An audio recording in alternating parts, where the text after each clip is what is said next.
Okay, so this is how you reset or unlock a Bosch washing machine. This is version Maxx 7-4.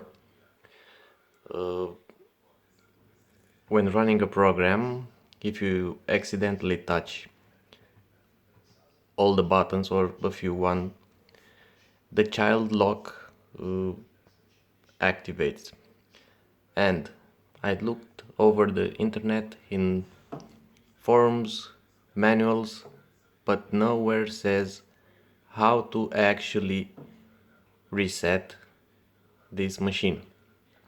Some forums and in the manual says that you have to push for about 5 or 10 seconds the start or reload button, but it seems this doesn't work.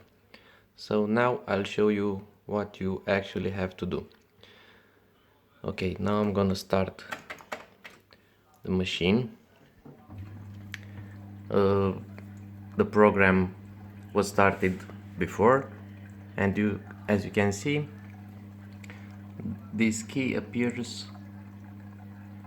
and there is nothing you can do to get rid of it. Even though the program stops, the key will still be there. Okay, so the most important thing, you have to select the original program that was running before the key appeared.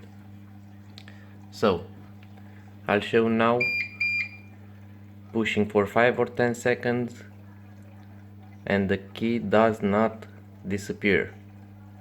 I repeat, in the manual or in forums, this thing was explained that it will make the child lock disappear. So it's very simple, and all you have to do is push these 3 buttons all the same at the time and the key disappears. Okay, that's simple. I've tried every combination, but it didn't work.